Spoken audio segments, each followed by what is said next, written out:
बिस्मिल्लाहिर्रहमानिर्रहीम। Today's topic of discussion is complete community medicine revision. तो ये पार्ट 2 वीडियो है। पार्ट 1 वीडियो का लिंक आपको डिस्क्रिप्शन से मिल जाएगा, पहले वो देख लेना। पार्ट 1 के अंदर हमने तकरीबन हाफ कम्युनिटी मेडिसिन को रिवाइज कर लिया था। तो स्टार्ट करते हैं रिप्रोडक्टिव हेल्थ। तो रिप्रोडक्टिव हेल्थ के अंदर आपसे एमसीएच के बारे में पूछा जाएगा। मैटरनल मोर्टेलिटी रेट हो गया, इन्फेंट मोर्टेलिटी रेट हो गया, ये पूछी जाती है आपसे। तो स्टार्ट करते हैं मैटरनल डेथ। मैटरनल डेथ को कैसे डिफाइन करते हैं? Death of the women while during pregnancy and with in 42 days of the termination of pregnancy. के प्रेगनेंसी के टाइम पर या विद इन 42 डेज। याद करना कि मैटरनल मोर्टेलिटी रेट के अंदर 42 दिन है, जबकि रोड ट्रैफिक एक्सीडेंट के अंदर तकरीबन तकरीबन 30 दिन होते हैं। ठीक हो गया। And the termination of pregnancy, ये आपने नोट करना है। Okay, from any cause related to the pregnancy or childbirth but not from accidental or incidental. ये बात इंपॉर्टेंट है, यानी अगर एक्सीडेंट की वजह से डेथ होती है वो आपने इंक्लूड नहीं करनी होती। लेट मैटरनल डेथ के अंदर क्या डेफिनेशन है? प्रेगनेंसी रिलेटेड डेथ में क्या डेफिनेशन है? लेट मैटरनल डेथ का मतलब है death of the women from direct or indirect obstetric cause after 42 days but less than 1 year after the termination of pregnancy। Clear? यानी अगर 42 डेज के अंदर अंदर होती है उसको प्रेगनेंसी रिलेटेड डेथ कहते हैं, और अगर इसके बाद में होती है तो आप उसको लेट मैटरनल डेथ कहते हैं। Maternal mortality ratio, maternal mortality rate आपको ऑलरेडी पता है, इसका फार्मूला आगे लिखा हुआ है। ओके, वैसे मैटरनल मोर्टेलिटी रेशियो के अंदर आपने 1 लाख से मल्टीप्लाई करना होता है। रेट के अंदर वैसे करते नहीं है, लेकिन इन्होंने मल्टीप्लाई किया हुआ है। अब मैटरनल मोर्टेलिटी की क्या कॉजेज हो सकती है? नंबर 1 हैमरेज है, नंबर 2 हाइपरटेंसिव प्रीक्लैम्सिया आ जाएगा, puerperal sepsis, infection, anaemia, pulmonary embolism, malnutrition, anaesthesia, accident आ सकते हैं। What are the high risk approach pregnancy? तो हाई रिस्क में जो फीमेल है वो 18 से नीचे या 35 से ज़्यादा, सो इस तरह से रट्टा मार लो, 18 हमारी प्यूबर्टी किया जाए ना, तो उसको मल्टीप्लाई कर दो तो तकरीबन 35 आ जाएगा। ओके, प्री मेच्योरिटी या प्री मेच्योरिटी में 37 से नीचे या 41 के बाद ये पोस्ट मेच्योरिटी आ जाती है। ग्रैंड मल्टीपारा 5 बच्चों से ज़्यादा, शॉर्ट स्ट्रेचर्ड है 5 फीट से कम, twin pregnancy, malpresentation, pregnancy associated with anaemia है जिसको एनीमिया एंड हाई प्रेगनेंसी कहते हैं। Toxaemia of pregnancy, past bad obstetric history आ जाएगा, pregnancy associated with the disease, ये चीज़ें आना शुरू हो जाती है। इसके बाद MCHC, mother and child health care या मदर चाइल्ड हेल्थ। तो ये क्या होती है? Branch of the public health, जिसके अंदर मदर और चाइल्ड की हेल्थ को देखा जाता है, मेंटल, फिजिकल, इमोशनल हेल्थ, तीनों चीज़ों को देखा जाता है। अब what are the component of MCH? तो MCH में एंटीनेटल केयर आता है, intranatal, postnatal, infant care, training programme और हेल्थ एजुकेशन आ जाती है। इसके बाद मैटरनिटी साइकिल है कि पहले फर्टिलाइज होती है फीमेल, फिर एंटीनेटल केयर आता है, फिर इंट्रानेटल है, फिर पोस्टनेटल है, फिर बाद में इंटर कॉन्सेप्शनल पीरियड आ जाता है। एंटीनेटल केयर इंपॉर्टेंट है। एंटीनेटल केयर के अंदर आपने क्या करना होता है? आपने मेंटेन करना है, प्रोटेक्ट करना है, प्रमोट करना है, हाई रिस्क को आपने डिटेक्ट करना होता है, आपने पहले से कॉम्प्लिकेशन को देख लेना है, फोर्सी कर लेना है और प्रिवेंट कर लेना है, एंजाइटी को रिड्यूस करना है, मैटरनल फीटल मोर्टेलिटी को, मॉर्बिडिटी को कम करना होता है। ओके, अब इसकी विजिट को रट्टा मार लेना। जो फर्स्ट विजिट होता है तकरीबन 12 हफ्ते के ऊपर, सेकंड वाला 24 के अंदर नोट करना है फॉर बेस लाइन। तो फर्स्ट में क्या करते हैं? बिफोर 12 ईयर या 12 वीक्स या 12 वीक के अराउंड करते हैं for confirmation of pregnancy. 24 week में करते हैं for baseline health programme. 32 से लेकर 34 और तीसरा 36 वीक पे आ जाएगा कि कब डिलीवरी करनी है। क्लियर? अब फर्स्ट विजिट पे क्या क्या चीज़ आपने चेक करनी होती है? ओके, तो फर्स्ट विजिट पे क्या होती है? अच्छा, एंटीनेटल केयर क्लिनिक में क्या क्या चीज़ें हैं कि आपने पहले विजिट करना होता है। अच्छा, routine at the first visit, तो आपने प्रेगनेंसी को कंफर्म करना होता है, वो आ गया आपके 12वें हफ्ते में आ गया। इसके बाद बेस लाइन हेल्थ आ गया, वो आपके 24वें हफ्ते में आ गया। फिर आपने general physical examination, routine physical examination आना शुरू हो जाती है, तो हम उसको पढ़ लेते हैं। लेबार्ट तो स्टार्ट करते हैं हम यहाँ से कि what are the prenatal advice जो कि आप दोगे, एंटीनेटल एडवाइस। तो क्या होगा कि डाइट में आपने कहना है कि डाइट आपने तकरीबन 60 के किलो कैलोरी टोटल ड्यूरेशन के लिए लेनी होती है। वेट गेन 10 से लेकर 12 केजी का होना चाहिए। पर्सनल हाइजीन करनी होती है, 8 घंटे सोना है, 2 घंटे आपने रेस्ट करना होता है। आफ्टर मिड डे मील है, स्मोकिंग को अवॉइड करना है, प्रॉपर डेंटल हाइजीन है। ड्रग्स में कहना है कि कोई भी ड्रग यूज़ नहीं करनी, इम्यूनाइजेशन करनी होती है फॉर टेटनस, टॉक्साइड, रूबेला की आपने प्रेगनेंसी में इम्यूनाइजेशन नहीं लगवानी होती। इसके बाद लेबॉर्ट्री और डायग्नोस्टिक फैसिलिटी है। लेबॉर्ट्री के अंदर आपने एनीमिया को डायग्नोस करना है, एरिथ्रोब्लास्टोसिस फर्टालिस को डायग्नोस करना है, टॉक्सीमिया प्रेगनेंसी को डायग्नोस करना है, जर्मन मीजल्स वगैरह इनको आपने डायग्नोस करना होता है। इसके बाद mental preparation and the family planning है। इसके बाद लास्ट में making referral and the follow up आ जाएगा। नेक्स्ट है domiciliary or midwife approach or trained dai approach. तो इसमें क्या होता है? ऐसी केयर जो कि एट द होम प्रोवाइड की जाती है उसको डोमिसिलरी केयर कहते हैं। Mother with a normal obstetric history होती है, जिनकी नॉर्मल ऑब्स हिस्ट्री है, तो उनको एडवाइस किया जाता है कि आपको डोमिसिलरी केयर करनी है। और जो डिलीवरी होती है वो ट्रेन डाई करती है या मिड वाइफ करती है। एक मिड वाइफ इज 400 बर्ड्स और 3 के पीपल, इतना तक होती है। What are the advantages? तो ये लेस एक्सपेंसिव होती है, हॉस्पिटल जाना नहीं पड़ता होता है, फैमिलियर सराउंडिंग में डिलीवरी होती है, कन्वीनियंट होती है, साइकोलॉजिकली सेटिस्फैक्ट्री होती है, माँ के सामने सामने होती है, क्रॉस इन्फेक्शन के चांसेस कम होती है, no chance of mixing of children. Disadvantage ये है कि इसकी लेस मेडिकल केयर होती है, वो घर के अंदर ओके, फीमेल के लिए रेस्ट होता है, कम रेस्ट होता है, उसकी डाइट निग्लेक्टेड हो सकती है एंड नॉट फुली सेफ। इसके बाद इंस्टीट्यूशनल केयर है, एक डोमिसिलरी केयर होती है जो कि घर पे प्रोवाइड की जाती है by the traditional birth attendant और ये नॉर्मल ऑप्स हिस्ट्री में है, जबकि केयर इंस्टीट्यूशन के अंदर जो होती है उसको इंस्टीट्यूशनल केयर कहते हैं। ये हाई रिस्क प्रेगनेंसी के अंदर की जाती है जब होम कंडीशन फेवरेबल नहीं होती। इसके एडवांटेजेस ये है कि ये एसेप्टिक होती है, बेटर मेडिकल होता है, हाई रिस्क के लिए सेफ होती है, लेकिन डिसएडवांटेजेस ये है कि ज़्यादा एक्सपेंसिव होती है, साइकोलॉजिकल टेंशन होता है, क्रॉस इन्फेक्शन और मिक्सिंग होने के चांसेस काफ़ी ज़्यादा होते हैं। What are the danger signal during the labour? तो स्लगिश और no repair after the rupture of membrane, prolong first stage labour है, ऑब्स्ट्रक्टेड है, मेकोनियम स्टेन्ड लिक्विड है, पोस्टमार्टम हेमरेज आना शुरू हो जाता है। ओके, इसके बाद एपीजीआर स्कोर आ जाता है। एपीजीआर स्कोर एक्सीलेंट होता है, तकरीबन 7 से लेकर 10 वाला। सीवियरली डिप्रेस 0 से लेकर 3 आता है।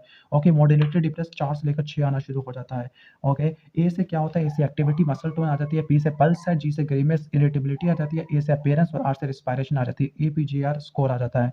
ओके, तो ये आपने देना होता है। नॉर्मली 7 से लेकर 10 एक्सीलेंट होता है, 4 से लेकर 6 मॉडरेटली डिप्रेस्ड और 0 से लेकर 3 सीवियरली डिप्रेस्ड आपको देखने को मिलता होता है। नेक्स्ट हमारा आ जाएगा ग्रोथ चार्ट। तो जो ग्रोथ चार्ट होता है it is a visual display of child physical growth and the development होता है। डेविड मॉर्ली ने बनाया था। इसके मजीद ग्रोथ चार्ट को हम क्या कह सकते हैं? वेट फॉर ईयर चार्ट या रोड टू हेल्थ चार्ट कहते हैं। ओके, जिसमें जो चाइल्ड का वेट होता है वो आपको कहाँ पे होता है? वेट होता है वाई एक्सिस के ऊपर और जो एज होती है वो हमारी एक्स एक्सिस के ऊपर होती है। तो ये आपने नोट कर लेना। इस पे एक रेफरेंस कर्व भी होती है, अपर होती है 50th परसेंटाइल के लिए होती है और जो लोअर होती है वो 3rd परसेंटाइल के लिए होती है। उनके दरमियान जो स्पेस होती है इनको बोलते हैं रोड टू हेल्थ चार्ट।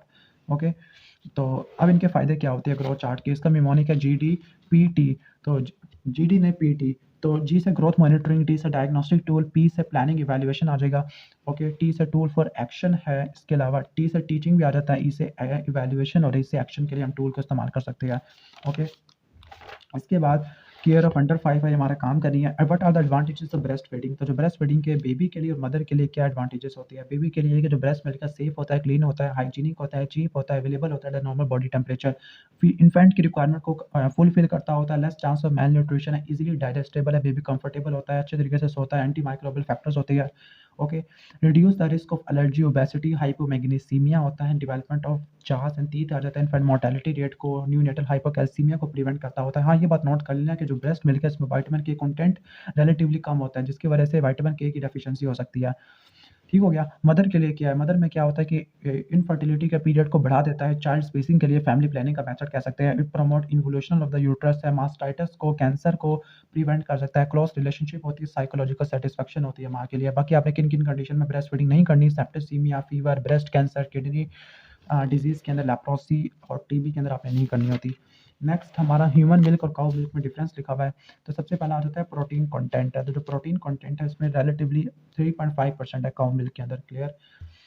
यानी जो ह्यूमन के अंदर लैक्टोल्ब्यूमिन होता है और कैसीन होता है। फैट्स के बारे में बात करें तो फैट वेरी करता है न्यूट्रिशन के ऊपर या ब्रीडिंग के ऊपर। कार्बोहाइड्रेट के बारे में बात करें, कार्बोहाइड्रेट ह्यूमन मिल्क में ज़्यादा होते हैं, 6.5 से लेकर 7.5, उसमें 4.5 है।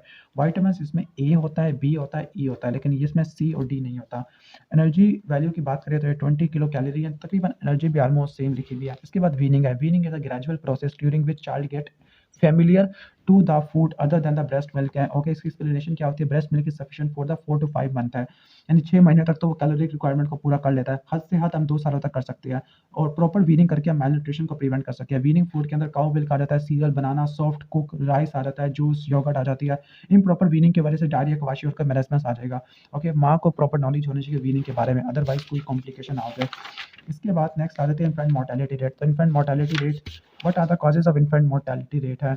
तो ओके, तो माँ की वजह से हो सकते हैं, मैटरनल कॉजेज है, नेटल पीरियड है या बेबी के अंदर कॉजेज है। वैसे एग्जाम में पूछा नहीं जाता। What are the importance of infant mortality? तो ये is the largest single age category of mortality है। तो जो डेथ होती है वो पार्टिकुलर डिजीज की वजह से होती है और ये स्पेसिफिक प्रोग्राम से अफेक्टेड होता है। What are the measures to reduce infant mortality rate? तो नंबर 1 इफेक्टिव एमसीएच सर्विस है, number 2 care of the newborn है। Clear? Care of newborn. तो इफेक्टिव एमसीएच सर्विस के अंदर वही इंट्रानेटल, एंटीनेटल, इंट्रानेटल, पोस्टनेटल आना शुरू हो जाती है, ट्रेडिशनल डाई या बर्थ अटेंडेंट वगैरह आ जाती है। और केयर ऑफ न्यू बॉर्न के अंदर यूनिसेफ ने बनाई है गोबी एफएफ, जी से growth monitoring, ORS, breast feeding, immunisation, family planning, female education और फूड सप्लीमेंटेशन आना शुरू हो जाती है। इसके बाद न्यू नेटल, 28 दिन का होता है। पोस्ट न्यूनेटल मोर्टेलिटी रेट के अंदर क्या होता है? 28 दिन से लेकर 1 साल तक हो जाता है। ओके, और पेरीनेटल क्या होता है? Late foetal death plus early neonatal death आ जाती है। ओके, इसके अलावा 1 से लेकर 4 साल तक की मोर्टेलिटी रेट को को चाइल्ड डेथ रेट कहते हैं और अंडर 5 मोर्टेलिटी रेट को चाइल्ड मोर्टेलिटी रेट भी कहते होते हैं। और यूनिसेफ कहता है कि what is the single best indicator of social development and the well being, तो वो कौन सा अंडर 5 मोर्टेलिटी रेट है, ना कि जीएनपी पर कैपिटा, बिकॉज जो अंडर 5 मोर्टेलिटी रेट है इनकम, न्यूट्रिशन, हेल्थ के सबको बता देता होता है। तो ये तो हो जाएगा। इसके बाद सेफ मदरहुड है। Safe motherhood is a continuous care provided to the mother, pregnancy से लेकर प्रेगनेंसी के अंदर डिलीवरी और पोस्टमार्टम तक होती है। तो इसके अंदर क्या चीज़ें होती है, इसका निमोनिका फेस।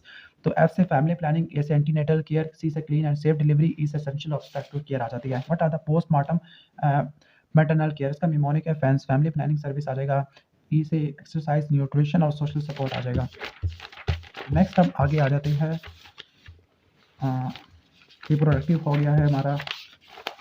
नेक्स्ट हमारा ऑक्यूपेशनल है। ऑक्यूपेशनल डिजीज के अंदर क्या चीज़ रट्टा मारनी है आपने, ऑक्यूपेशनल हेल्थ की definition, it is a branch of public health in which we study the effect of work, यानी वर्क का जो इफेक्ट है on the health of the worker and the health of the worker का effect on the working condition है। अब इसके aims और objective क्या होते हैं, number 1 promotion in the maintenance of highest level of physical, mental, social wellbeing of worker.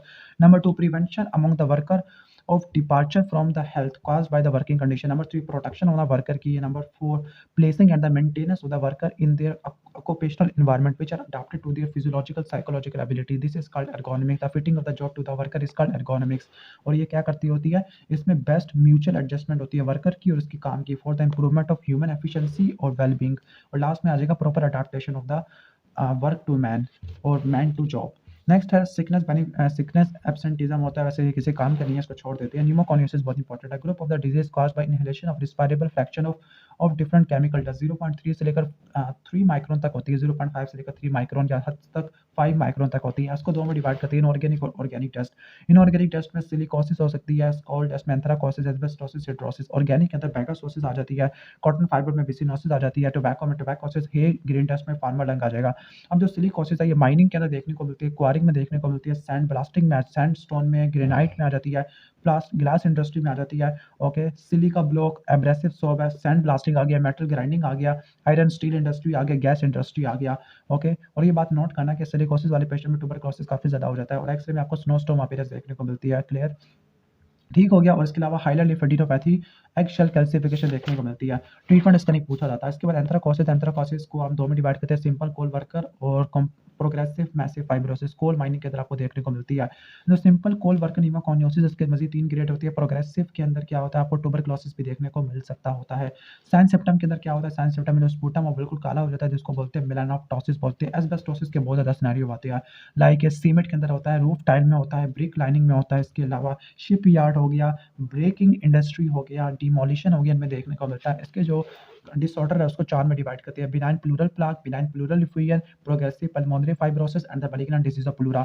तो malignant disease of pleura के अंदर आपको मेसोथेलियोमा देखने को मिलता है। प्रोग्रेसिव पल्मोनरी फाइब्रोसिस में आपको क्या देखने को मिलता है, आपको लोअर जोन्स के अंदर इंस्पायरेटरी क्रैपिटेशन है, रेडियोलॉजी के अंदर स्ट्रिकी देखने को मिलता है। स्पुटम के अंदर एस्बेस्टोस बॉडी और चेस्ट एक्सरे में ground glass appearance in the lower 2/3। Next है बिसिनोसिस। बिसिनोसिस कॉटन फाइबर डस्ट में होता है, कॉटन वीविंग की वजह से ज़्यादातर देखने को मिलता है। बेगासोसिस में क्या है, बेगासोसिस में इनहेलेशन होती है, किसकी, शुगर केन डस्ट की होती है, थर्मोफिलिक एक्टिनोमाइसिस सैकराई की वजह से होती है। क्लियर, और इसमें लंग्स के अंदर आपको मॉडलिंग देखने को मिलती है। फार्मर लंग ये मोल्डी ही या ग्रेन डस्ट की वजह से देखने को मिलता है। ये किस बैक्टीरिया की वजह से होता है, माइक्रोपोली थर्मोफिलिक एक्टिनोमाइसिस, जिसमें माइक्रोपोली पराफिनी आ जाएगा।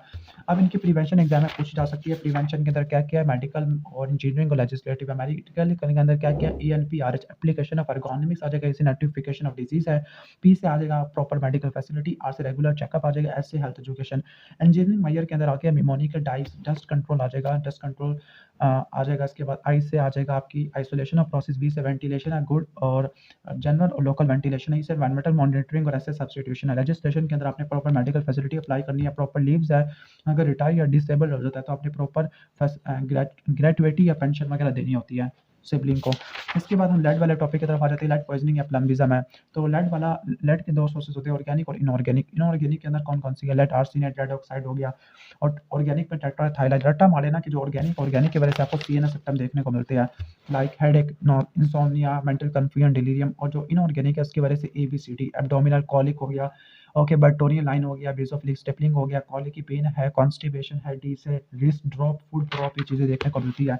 ओके, और बॉडी के अंदर जो होता है जो उसका क्लिनिकल सिम्पटम कराने वाला वो 70 ग्राम पर 100 ml होता है। और जो लेड का मैकेनिज्म ऑफ एक्शन है, लेड टॉक्सिक इफेक्ट शो करता है by combining the essential SH group of certain enzyme, जो हमारे सल्फाइड्राइल ग्रुप होते हैं उनके साथ कंबाइन कर लेता है। फॉर एग्जांपल जो पोरफायरिन की सिंथेसिस करते हैं, कार्बोहाइड्रेट की मेटाबॉलिज्म करते हैं, इसके अलावा मेम्ब्रेन परमिएबिलिटी और पोटेशियम लीकेज भी करवा देता होता है। अब इसकी जो डायग्नोसिस कैसे करोगे, coproporphyrin in the urine, aminolevulinic acid करते हैं बायरिंग the level of lead in the blood and urine, basophilic stippling of RBC.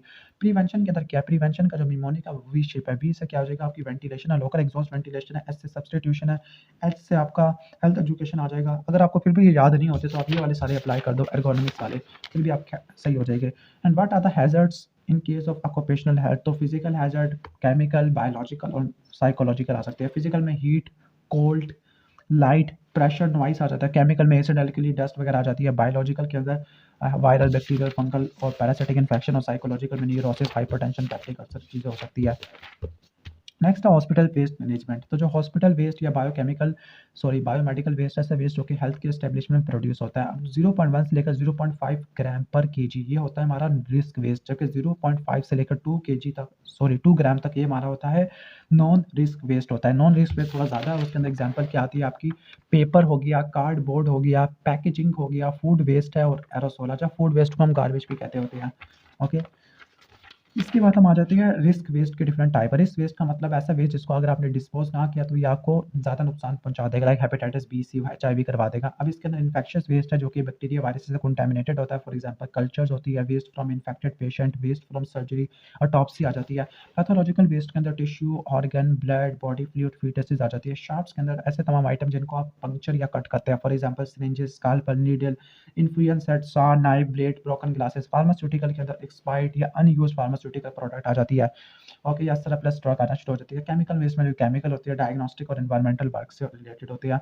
Okay, और हैवी मेटल के अंदर मर्क्यूरी वेस्ट आ जाती है, हैवी मेटल के अंदर। ओके, जीनोटॉक्सिक के अंदर आपकी साइटोटॉक्सिक ड्रग आ जाती है, केमिकल आना शुरू हो जाता है। रेडियो एक्टिव में रेडियो न्यूक्लाइड्स आना शुरू हो जाते हैं, ये ऑलरेडी एक्सप्लेन कर लिया। व्हाट आर द हैजर्ड्स, तो इन्फेक्शियस वेस्ट या शार्प्स की वजह से आपको HIV, HPV, HCV हो सकता है।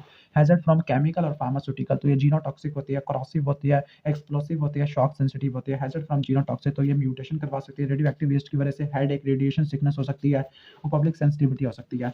ओके, इसके बाद आपने steps in the waste management, तो सबसे पहले आपने वेस्ट को सेग्रीगेट करना होता है। कहते हैं कि जो नॉन रिस्क वेस्ट होता है उसको आपने ब्लू कंटेनर में डालना होता है और इसका ब्लू प्लास्टिक होता है।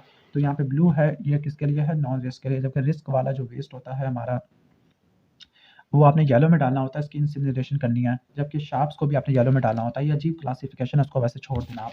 फिर वेस्ट की कलेक्शन करनी है, वेस्ट की ट्रांसपोर्टेशन करनी है, वेस्ट की स्टोरेज करना, लास्ट में वेस्ट को डिस्पोजल करना है। वेस्ट को डिस्पोजल करने के बहुत सारे मेथड होते हैं। इंसिनरेशन है, इंसिनरेशन को मजीद डिवाइड करते हैं डबल चैम्बर पायरोलिटिक है जिसकी हमारी हाई डिसइंफेक्टिव पावर होती है, सिंगल चैम्बर या डबल चैम्बर इंसिनरेटर होते हैं, रोटेटरी किल है। इसके बाद केमिकल डिसइंफेक्शन है, wet thermal plant, dry thermal plant, microwave irradiation, land disposal जिसमें सैनिटरी लैंडफिल होती है जो कि हेल्थ केयर वेस्ट के लिए इस्तेमाल होती है, और इनर्टाइजेशन आ जाती है। इनर्टाइजेशन में मिक्स करते हैं किसके साथ, दूसरे सब्सटेंस के साथ। ओके, तो इसमें क्या आ जाती है, इसमें 65% फार्मास्यूटिकल वेस्ट, 15% लाइम आ जाएगा, सीमेंट आ जाएगा, वाटर आ जाएगा। नेक्स्ट हमारा जो चैप्टर है वो वाटर वाला है, इन्वायरमेंट एंड द हेल्थ। इस चैप्टर को मैं पहले भी एक मरतबा रिवाइज करवा चुका हूँ, उसको थोड़ा सा स्पीड से काम करेंगे। ओके, नहीं, पहले हम प्राइमरी हेल्थ केयर कर लेते हैं। Primary health care is an essential health care made universally accessible to the individual and the family in the community by means acceptable to them through their full participation और at a cost that community और country can afford. इसका जो mnemonic का elements का या component का या cornerstone का वो है एलिमेंट्स। ई से आपका होगा, ई से आपका आ जाएगा एजुकेशन आ जाता है। ओके, आगे नेक्स्ट एल से हो जाएगा लोकली एंडेमिक डिजीज की प्रिवेंशन एंड द कंट्रोल आ जाएगा। नेक्स्ट हम आगे आ जाते हैं। ओके, तो ई एल ई अगेन ई है तो EPI आ जाएगा। इसके बाद M है तो M से में MCH फैमिली प्लानिंग सर्विस आ जाती है। फिर इसके बाद अगेन E आ जाएगा, तो E के अंदर आपने क्या करना होता है, एसेंशियल ड्रग की प्रोविजन करनी है आपने, provision of essential drug, essential drug की प्रोविजन है। N से न्यूट्रिशन आ जाएगा। T से आपका ट्रीटमेंट ऑफ कॉमन डिजीज या आ जाएगा, कॉमन डिजीज इंजरी आ जाएगा। इसके अलावा और क्या चीज़ आ सकती है, T से आपका बनता है एलिमेंट, ऑलमोस्ट हो गया, एलिमेंट्स है। S से sanitation and the food supply, ये चीज़ें आ जाती है। And what are the principle of primary health care, तो 4 प्रिंसिपल होते हैं, equity, equitable distribution, community participation, intersectoral, technology. Technology के अंदर अवेलेबिलिटी, अफोर्डेबिलिटी, एक्सेसिबिलिटी, एक्सेप्टेबिलिटी। इसमें डोमिसाइलरी ट्रीटमेंट आ जाता है, TB अगेंस्ट द सैनिटोरियम है, और providing ORS to the patient of diarrhoea. जबकि इंटरसेक्टोरियल के अंदर डिफरेंट डिपार्टमेंट आना शुरू हो जाते हैं, like housing, sanitation, food, agriculture, social welfare development होता है। सबसे अच्छा होता है कम्युनिटी पार्टिसिपेशन जिसके अंदर इंडिविजुअल, फैमिली और कम्युनिटी काम करती होती है। To the promotion of health and the welfare. जबकि इक्विटी के अंदर आपने क्या करना है, हेल्थ की सर्विस प्रोवाइड करनी है according to the need of the people irrespective of their ability to pay. Okay, इसके बाद health for all. Health for all क्या होता है, attainment of a level of the health that will enable every individual to life socially and economically productive life होती है। इसका जो की होता है वो प्राइमरी हेल्थ केयर होता है। इसके लिए 5% आपने जीएनपी देना है हेल्थ के ऊपर, gross national product. Health care services provide करनी है 2 से लेकर 3 किलोमीटर का इम्यूनाइजेशन करनी है। इन्फेंट मोर्टेलिटी रेट को 50 तक लेके आ जाना, अपने लाइफ एक्सपेक्टेंसी को 60 से बढ़ा देना है। जीएनपी पर कैपिटा $500 बढ़ा देनी है और एटलीस्ट 90% जो न्यू बॉर्न है उनका वेट 2.5 से ज़्यादा होना चाहिए। क्यों नहीं हो चुकी, क्यों नहीं सक्सेसफुल हो चुकी है हमारी हेल्थ फॉर ऑल वाली 2000 वाली, या what are the constraint in achieving health for वाली, या फल are the failure of the first level care facility. तो पॉपुलेशन एक्सप्लोजन, पॉलिटिकल एनवायरनमेंट, ये चीज़ें आ जाती है। Reasons for the failure of this program: the population explosion, political environment, a lack of awareness, deficiency, the allocation of fund, maldistribution of money allocation, and deficiency the medical education, health power deficiency है। In short, technology नहीं थी, population explosion ज़्यादा थी, political enforcement वाला ये चीज़ें देखने को मिलती है। इसके बाद 7 स्टार डॉक्टर, 7 स्टार डॉक्टर वाला कॉन्सेप्ट चार्ल्स बॉयले ने दिया था। तो जो न्यूली फॉर्म डॉक्टर है उसको 5 स्टार डॉक्टर कहते हैं, जबकि अच्छा डॉक्टर के पास 7 स्टार होते हैं। ओके, अब इसका निमोनिक है CRMD आ रहा है, तो सी से क्या होगा, सी से केयर प्रोवाइडर, कम्युनिकेटर और कम्युनिटी माइंडर होता है। एल से लीडर होता है, लाइफ लॉन्ग लर्नर होता है। ओके, लाइफ लॉन्ग लर्नर कहते हैं वैसे इसको। और डी से क्या होगा, डी से ये क्या होता है कि डिसीजन मेकर होता है। एम फॉर मैनेजर और लीडर है, और आर फॉर रिसर्चर होता है। What are the levels of health care? तो levels of health care 3 type के होते हैं, प्राइमरी, सेकेंडरी, टर्शियरी। प्राइमरी में जहाँ पे फर्स्ट कॉन्टैक्ट होता है बिटवीन द पेशेंट, जहाँ पे प्राइमरी हेल्थ केयर और हेल्थ केयर सर्विस प्रोवाइड की थी, जहाँ पे कॉन्टैक्ट होता है पेशेंट का और हेल्थ सिस्टम का। सेकेंडरी के अंदर DHQ आ जाता है, प्राइमरी के अंदर BHU, RSC, dispensary, OPD, MCH, sub centre, सब चीज़ आना शुरू हो जाती है। क्लियर? टर्शियरी में टीचिंग हॉस्पिटल आ जाते हैं, ये हाईली स्पेशलिस्ट केयर प्रोवाइड करते होते हैं। तो यह फ्लो चार्ट देख लेना, ये फ्लो चार्ट, ये hierarchy of health care system वाला फ्लो चार्ट है। अब बेसिक हेल्थ यूनिट के अंदर क्या क्या चीज़ें प्रोवाइड की जाती है। जब बेसिक हेल्थ यूनिट के अंदर यहाँ पे ट्रेडिशनल बर्थ अटेंडेंट भी होती है। ये ऐसी ओल्ड वुमेन होती है पार्टिकुलर एरिया के विलेज की, जिनकी ट्रेनिंग होती है to provide the services to the pregnant women with the delivery kit. These are called traditional birth attendant. ये भी आपको इसमें देखने को मिलती है। क्लियर? तो बेसिक हेल्थ यूनिट वाला ये 25,000 लोगों तक के लिए होता है, 24 से लेकर 40 किलोमीटर वाले एरिया को कवर करता होता है। It is a first level referral level for the patient. Refer कौन करता है? लेडी हेल्थ वर्कर होता है, फीमेल हेल्थ वर्कर होता है, लेडी हेल्थ विजिटर होती है। 5 से लेकर 10 BHU मिलकर RSC बना देती है। इसमें MCS सर्विस होती है, इम्यूनाइजेशन होता है, diarrhoeal disease control, malaria control, sanitation, family planning, health education, community disease control programme, ये सब चीज़ें देखने को मिलती है। मॉनिटरिंग क्या है? Monitoring is a ongoing activity keeping track of day to day programme activity. जबकि जो हमारी जो होती है सुपरविजन होती है, किसी की हेल्प करना, इंडिविजुअल की या ग्रुप की अपनी एक्टिविटी परफॉर्म करने के लिए। What are the duties of MO at the BHU? तो प्रिवेंटिव, क्यूरेटिव। प्रिवेंटिव में इम्यूनाइजेशन आ जाती है, क्यूरेटिव में स्पेसिफिक ट्रीटमेंट है, प्रोमोटिव में MCH आ जाएगा। कोई लेडी डॉक्टर नहीं होती BHU में। BHU is a referral for lady health worker, okay, female health worker या लेडी हेल्थ विजिटर। इसके बाद RSC है। RSC में क्या होता है? मेडिको लीगल ऑटोप्सी भी कर सकती है। 240 से लेकर 400 किलोमीटर वाले एरिया को कवर करता है। 5 से लेकर 10 BHU मिलकर RSC बनाती है, 1 लाख पॉपुलेशन के लिए होता है। ओके, जो तहसील हेडक्वार्टर इसमें 40 से लेकर 60 आप तक आपको देखने को मिलते हैं। ओके, इसके बाद रूरल हेल्थ प्रॉब्लम की तरफ आ जाते हैं। रूरल हेल्थ प्रॉब्लम को कंट्रोल करने के लिए आपने क्या करना है? इसमें सबसे मेन चीज़ है वो प्राइमरी हेल्थ केयर आ जाती है। तो उसका निमोनिक है PCB, PMM है। PCB तो physical environment, control of communicable disease से बायोलॉजिकल एनवायरनमेंट है। इसके बाद PMM है, प्राइमरी हेल्थ केयर प्रोवाइड करनी है। BHU आपने अप्लाई करना है, RSC वगैरह देना होता है, जो कि THQ, DHQ से जुड़े हुए होते हैं। मेंटेनेंस ऑफ वाइटल स्टैटिस्टिक्स और MCH चाइल्ड वेलफेयर सर्विसेज आना शुरू हो जाती है। क्लियर? तो सिलेक्टिव प्राइमरी हेल्थ केयर, इसमें गोभी RFF का आपने रट्टा मार लेना, जो आके ऑलरेडी एक्सप्लेन कर चुका हूँ। Growth monitoring, ORS, breast feeding आ जाती है, family planning, female education, food supplementation. Okay, अब एक मरतबा इन्वायरमेंट वाले चैप्टर को भी देख लेते हैं एक मरतबा। तो जो वाटर के सोर्सेज है, वाटर का जो सोर्सेज होते हैं वाटर के, वो वाटर कहाँ से निकाला जाता है? सॉरी, जो वाटर के सोर्सेज है वो अगले सफ़े पे दिए हुए हैं। Rain water, surface water, ground water. यहाँ पे वाटर के वो दिए हुए हैं, यूजेस दिए हुए हैं। वाटर के यूजेस क्या होते हैं? तो वाटर के सबसे ज़्यादा जो यूज़ होता है वो एग्रीकल्चर के लिए इस्तेमाल होता है। वाटर की क्लासिफिकेशन है पोर्टेबल वाटर, जो वाटर जिनकी क्वालिटी अच्छी होती है, जो कि ड्रिंकिंग पर्पज़ के लिए इस्तेमाल किया जाता है, उसको पोर्टेबल वाटर कहते हैं। ओके, तो उसको सेफ या होलसम वाटर भी कहते हैं। उसको कैसे डिफाइन करते हैं? उसका टेस्ट काफ़ी सही होता है, हार्मफुल केमिकल से बचा हुआ होता है, free from pathogenic organism and is usable for the domestic purposes. इसके बाद वाटर के 3 सोर्सेज होते हैं, रेन वाटर, ग्राउंड वाटर और सरफेस वाटर। जो रेन वाटर होता है it is the prime source of the water, और ये purest form of the water होता है। क्लियर? Rain water. इसके बाद सरफेस वाटर होता है। सरफेस वाटर में क्या होता है? ये वाटर जो कि रेन वाटर से निकाला जाता है। तो जो पोर्टेबल वाटर होता है ऐसा पानी जिसको आप पीने के लिए इस्तेमाल करते हैं, it is pleasant to the taste, it is free from harmful chemical substance, free from pathogenic organism and use for domestic purpose. Water के 3 सोर्स होते हैं, rain water, surface water, ground water. जो ग्राउंड वाटर होता है उसको मज़ीद 2 में divide करते हैं, वेल और स्प्रिंग। और जो वेल है उसको मज़ीद 2 में डिवाइड करते हैं, शैलो वेल और डीप वेल। और एक आर्टिसियन वेल होता है, ऐसा डीप वेल जिसमें जो वाटर होता है rises above the level of ground water because it is held under the pressure between the 2 impervious strata. इसके बाद नेक्स्ट है सैनिटरी वेल। सैनिटरी वेल ऐसा वेल होता है which is properly located, well constructed and protect against the contamination with a view to supply safe water. ठीक हो गया, जिसको आप पानी का कुआं भी कह सकते हैं, सैनिटरी वेल। इसके बाद कॉर्नर फिल्ट्रेशन। कॉर्नर फिल्ट्रेशन एक imaginary presumptive inverted cone shape area होता है अराउंड द वेल जिसमें से वाटर ड्रेन करता है। इसका जो एरिया होता है पाई डी स्क्वायर H/4 आ जाएगा। इसके बाद नेक्स्ट है what are the criteria for qualities of water. ठीक है, लेकिन इससे पहले आपको वाटर के अंदर जो पोल्यूशन होती है, लाइक जो वाटर के इन्फेक्शियस ऑर्गेनिज्म होते हैं, फॉर एग्जांपल बैक्टीरिया है, बैक्टीरिया में कौन कौन से हो सकते हैं, cholera, typhoid, paratyphoid, bacillary, dysentery है। वायरस के अंदर आपका हेपेटाइटिस ए, ई, पोलियोमाइलाइटिस है। प्रोटोजोआ के अंदर मेबियासिस, जियार्डियासिस है। हेलमिंथेस के अंदर राउंड वार्म, विप वार्म, हाइड्रेटेड सिस डिजीज है। लेप्टोस्पायरोसिस में व्हील डिजीज और साइक्लोस में जूनिया वार्म आ जाएगा।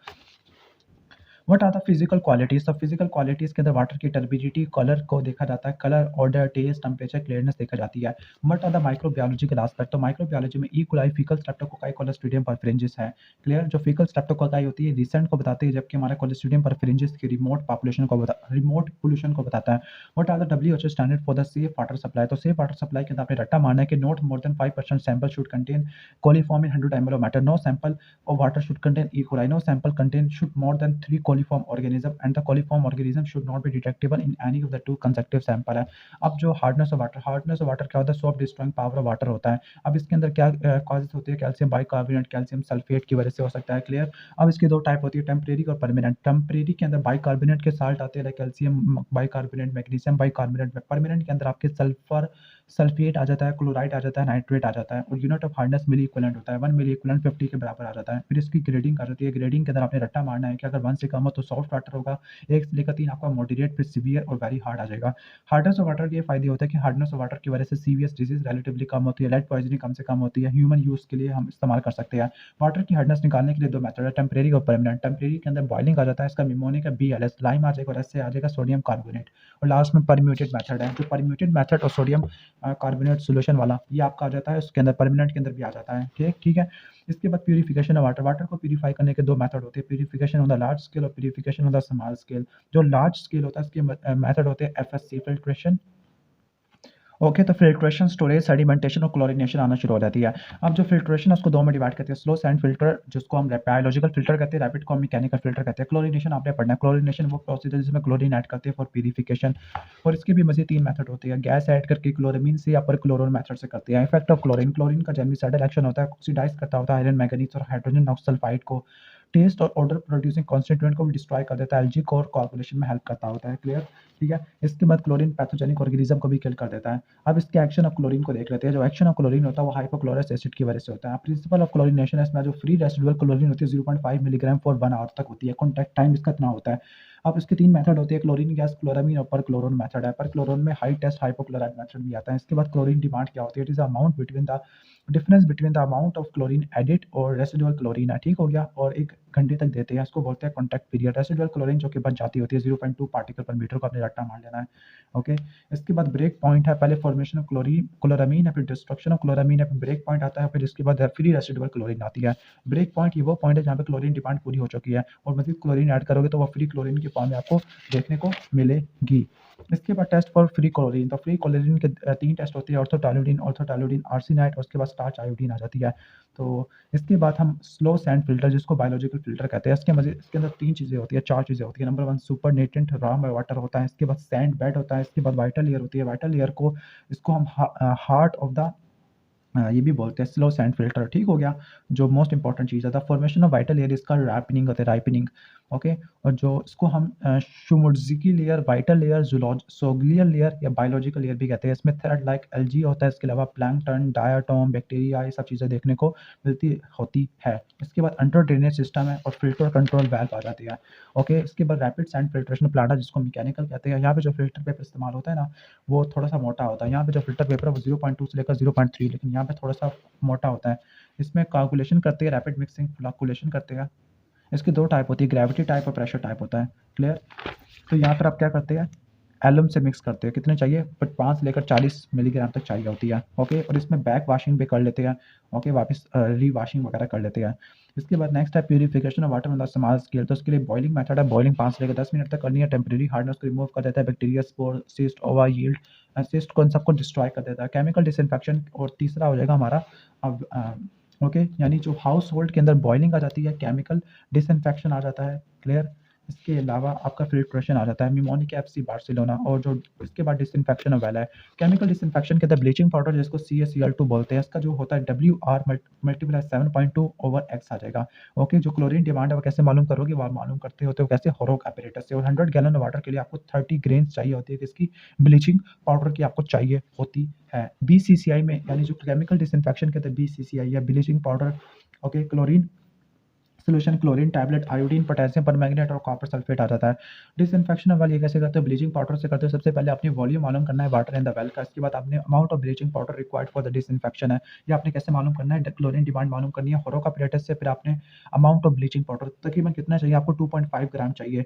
Okay, to disinfect 100 litre of water, यानी आपने 100 गैलन के लिए 30 ग्राम थी, 30 ग्रेन्स दी आप, 2.5 ग्राम फॉर 100 लीटर्स के लिए। फिर आपने डिसॉल्व करना है ब्लीचिंग पाउडर को। फिर आपने क्लोरीन सोल्यूशन की डिलीवरी करनी होती है, कॉन्टैक्ट पीरियड 1 घंटे का रखना है। फिर आर्थोटोलुडीन आर्सेनाइड टेस्ट आपने देखना होता है। अगर फ्री रेसिडुअल क्लोरीन 0.5 से कम है तो आपने ऑपरेशन को वापस रिपीट करना होता है। होरोक ऑपरेटर्स क्लोरीन डिमांड के लिए होता है। इसके बाद है स्विमिंग पूल सैनिटेशन। तो स्विमिंग पूल सैनिटेशन के अंदर कौन कौन सा डिजीज हो सकती है? फंगल और वायरल इन्फेक्शन हो सकता है। ओके, जिसमें एपिडर्मोफाइटोना, ट्राइकोफाइटोना, एथिलीट फूड प्रोड्यूस कर देती है, फंजाई है। इसके बाद ENT का इन्फेक्शन हो सकता है, आई का इन्फेक्शन हो सकता है, अपर रिस्पिरेटरी ट्रैक का इन्फेक्शन हो सकता है, इंटेस्टिनल इन्फेक्शन हो सकता है, एक्सीडेंट हो सकता है पानी के अंदर। इसके बाद पानी की सैंपलिंग है। पानी की सैंपलिंग फिजिकल केमिकल एग्जामिनेशन के लिए की जाती है, बैक्टीरियोलॉजिकल एग्जामिनेशन के लिए की जाती है। सबसे पहले आपने क्या लेना है? फिजिकल केमिकल एग्जामिनेशन के अंदर पानी को आपने क्लीन गिलास टॉपर्ड बोतल में लेना है, जिसका न्यूट्रल गिलास होगा, कैपेसिटी 2 लीटर से कम नहीं होनी चाहिए। फिर आपने क्या करना है? पानी को कलेक्ट करने से पहले अपने बोतल को रीन्स करना है 3 मरतबा, ठीक है, पानी के साथ 1/3। फिर आपने पानी से भर लेना है, ओके, और ढक्कन लगा लेना है। सैम्पलिंग फॉर बैक्टीरियोलॉजिकल, तो आपने क्लीन स्टेरिलाइज बोतल लेना जिसकी कैपेसिटी 200 से लेकर 250 ml हो। ओके, ओके, और अगर पानी जिसकी आपने सैम्पलिंग करनी है इसमें कोई क्लोरीन है तो आपने क्या करना है? सोडियम थायोसल्फेट ऐड करना होता है। क्लियर? अब सैम्पलिंग ऑफ वाटर है, सोर्स ऑफ सैंपल। तो अगर सैम्पलिंग फ्रॉम द टैप है, सैम्पलिंग फ्रॉम द वेल है। सैम्पलिंग फ्रॉम द टैप तो उसको 2 में डिवाइड करना कि टैप अगर रेगुलर यूज़ का, रेगुलर यूज़ का। अगर रेगुलर यूज़ का तो आपने टैप को ओपन करना, 2 मिनट तक पानी को वेस्ट करना ताकि आप स्टैग्नेंट वाटर को वॉश कर सके। ओके, अगर पानी इरेगुलर यूज़ वाले टैप से ले रहे हो आप तो आपने क्या करना है? टैप को आपने स्टेरिलाइज करना है by the heating. Okay, red hot हो जाए फिर ठंडा करना है, फिर 1 मिनट तक आपने वेट करना है, फिर आपने सैंपल लेना है। वेल के अंदर आपने क्या करना है? आपने क्या लेना है? सैंपल बॉटल लेनी है, उसको बांध देना है रस्सी के साथ और तकरीबन एक स्टोन वगैरह अटैच कर देना उसके साथ ताकि डूब जाए। फिर आपने क्या करना है? कैप को निकाल देना है सेप्टिकली और बॉटल को वापस डाल देना है डेप्थ ऑफ 1 मीटर के अंदर। क्लियर? इसके बाद सर्विलेंस और ड्रिंकिंग वाटर। ओके, तो सर्विलेंस का निमोनिक क्या था? Okay, SSBB। तो एस से क्या होगा? सैनिटेशन सर्वे है। ओके, एस से सैम्पलिंग आ जाती है, बी से बैक्टीरियोलॉजिकल सर्विलेंस है जिसकी प्रिज्यूम्टिव कॉलीफॉर्म टेस्ट आ जाती है, डिटेक्शन ऑफ फीकल स्ट्रेप्टोकोकाई यानी कोलोस्ट्रीडियम पर फ्रिंजेस ऑफ कॉलोनी काउंट आ जाएगा, बैक्टीरियोलॉजिकल एग्जामिनेशन और केमिकल सर्वे आ जाता है। इसके बाद वाटर रिलेटेड डिजीज है। वाटर रिलेटेड डिजीज को हम 2 में डिवाइड करते हैं, नॉन इन्फेक्शियस और इन्फेक्शियस। नॉन इन्फेक्शियस में आयोडीन डेफिशिएंसी डिसऑर्डर हो सकती है, डेंटल फ्लोरोसिस है, ये आपको 1.5 से देखने को मिलती है। नॉर्मली 0.5 से लेकर 0.8 मिलीग्राम होनी चाहिए। इसके आयोडीन की डेफिशिएंसी की वजह से गोइटर हो सकता है, फ्लोराइड के ज़्यादा होने की वजह से डेंटल फ्लोरोसिस हो सकती है, डेफिशिएंसी की वजह से डेंटल फ्लोरीन हो सकती है। क्लियर?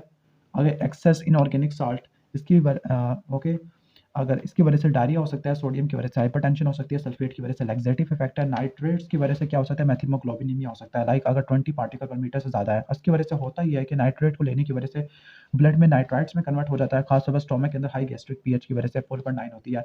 जो नाइट्राइट्स होती है ब्लड में अब्सॉर्ब हो जाती है, हीमोग्लोबिन से कंबाइन करेगी, मेथिमोग्लोबिन हो जाएगा। इसके बाद क्लासिफिकेशन ऑफ इन्फेक्शियस डिजीज कौन से होते हैं? ब्रैडली फिकाम क्लासिफिकेशन है, ब्रैडली फिकाम क्लासिफिकेशन आती है। क्लियर? तो इसमें कौन कौन से डिजीज आ जाती है? इसमें निमोनिक है, BWDF। ओके, बी से क्या होगा? Water borne water based disease है, डब्ल्यू से water wash disease, water disperse disease आ जाएगा, water vector related disease, faecal oral disease.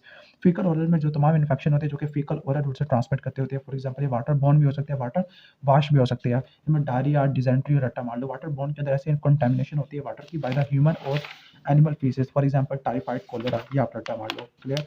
Direct dysentery उसके अंदर था।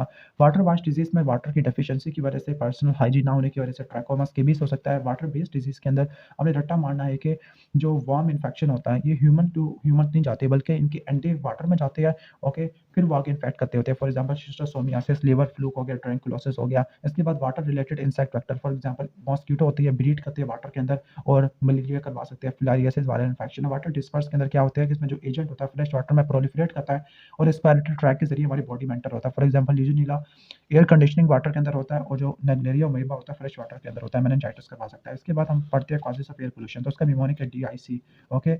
लाइक डस्ट और बैक्टीरिया की वजह से हो सकती है। इंडस्ट्रियल पोल्यूटेंट है, इसके अलावा changes due to respiration, changes due to combustion और ऑर्गेनिक डिकम्पोजिशन वगैरह, ये सब चीज़ें आना देखने को मिल सकती है।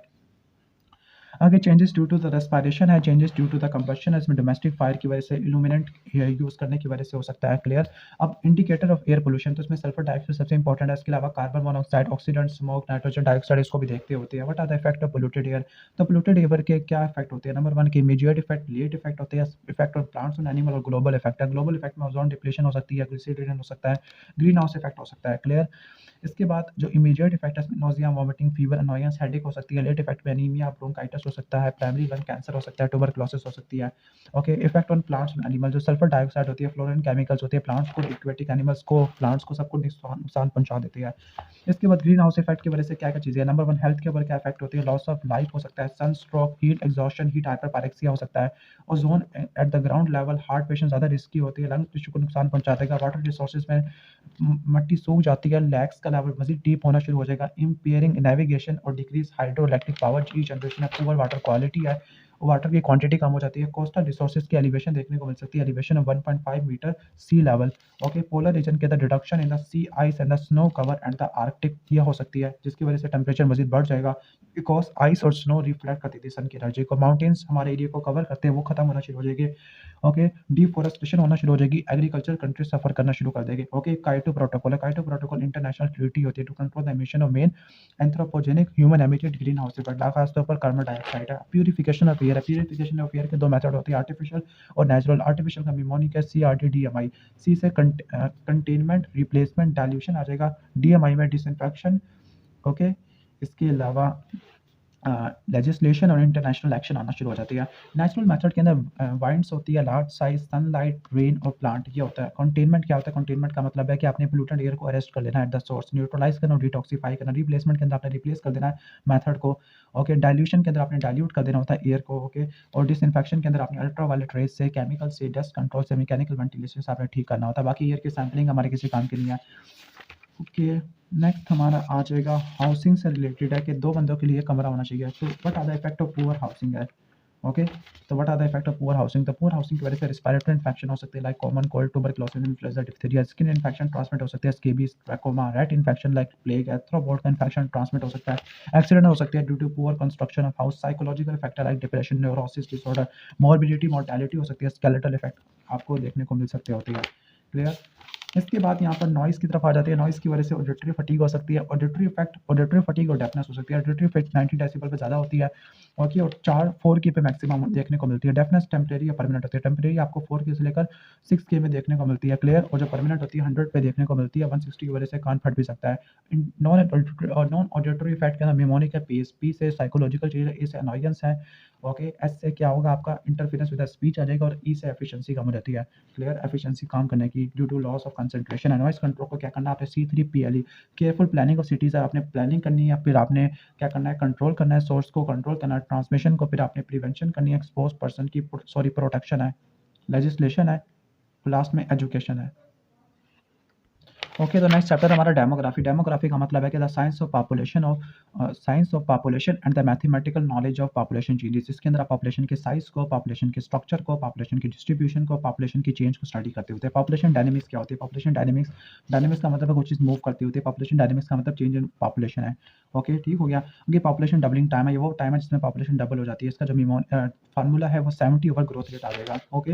इसके बाद जो पॉपुलेशन ग्रोथ रेट है, पॉपुलेशन ग्रोथ रेट होता है number of happening of event है, पॉपुलेशन एक्सपोज को छोड़ दो। ग्रोथ रेट कैसे निकालोगे? CBR माइनस CDR आ जाएगा। बाकी जो बेसिक डेमोग्राफिक इक्वेशन आती है, ओके, तो वो कौन सी है? PT1 is equal to PT0। PT1 का मतलब फ्यूचर पॉपुलेशन और PT0 का मतलब प्रेजेंट पॉपुलेशन है। बर्थ माइनस डेथ और इमाइग्रेंट माइनस ओ माइग्रेंट है। इसके बाद अगर आपको ग्रोथ रेट दिया हुआ हो, उससे आपने मालूम करना हो, तो PT1 is equal to PT0 1 plus R. R क्या होता है हमारा? R growth rate per person है इन प्रोपोर्शन, और टी हमारा क्या होता है? Number of years between the T0 और T1। यानी आपने किसी सेंसस ईयर के दरमियान में पॉपुलेशन निकालनी होती है।